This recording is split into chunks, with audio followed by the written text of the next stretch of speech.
afternoon there, friends. How are you today? Welcome to my YouTube channel, What's with JoAnn.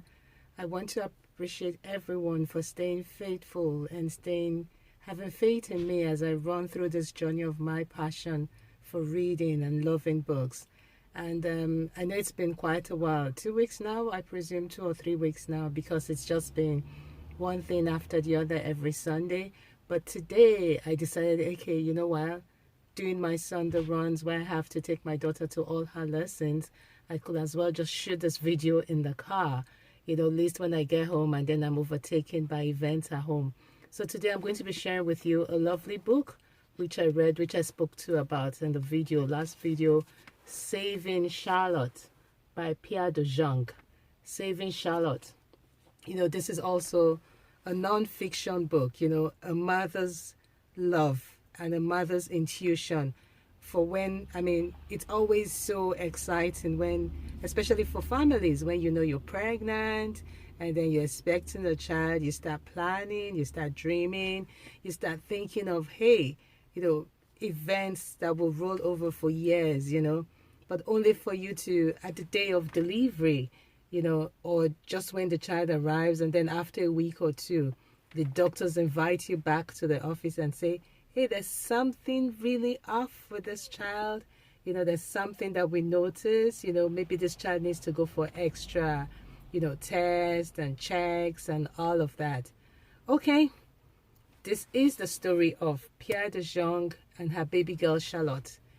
Charlotte is not the first child, but their third child, of her and Robert.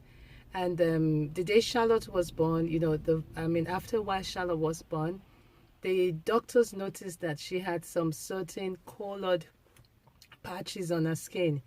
And then after running some tests and doing some blood work, only for them to find out that, hey, she had a deadly leukemia, that, it's only her going through chemo that could, take the leukemia off her system.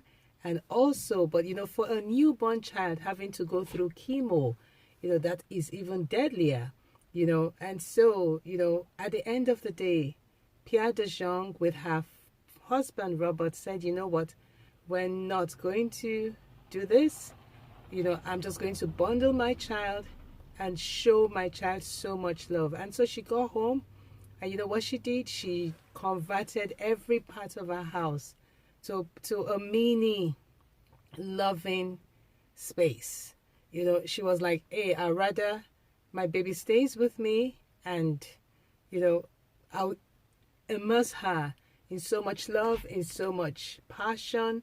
And it's amazing how she and her brother, but it was a very tough decision for she and Robert to take. I'm going to quickly read the passage just after the doctors had told her. And the doctor said, the next morning, my legs are leading, all strength has fled my body, and I'm unable to stand up. Robert, I tried to say, but my throat clamps shut. In a panic, I grope for his hand. He's there for me. He begins to caress me with long strokes on my back, just as he did during childbirth. He does not stop until finally I'm able to talk and to move. What now, I ask? What lies ahead of us?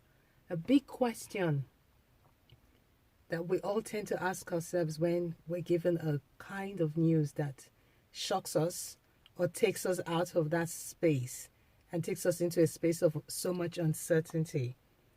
We will get through this, Robert says. We're in this together. We will be there for each other.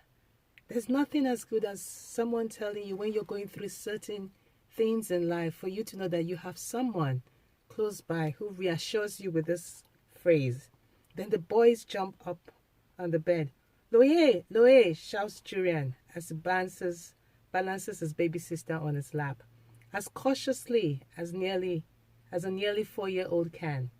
He looks proudly at me. She likes being with me, Mama, he says. Of course she does. She is lucky to have you as a big brother. That gives a segue into the next book I'm going to be talking about.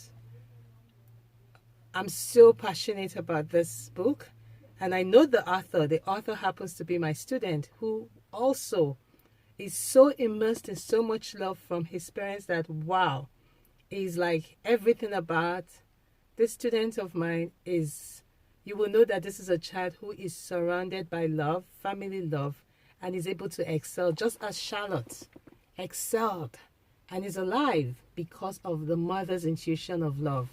My next book is going to be I Too Can Be Special, written by Darius and Daya, about their son Daryl and Daya. So I look forward to, don't forget to subscribe so you get my notification, and I look forward to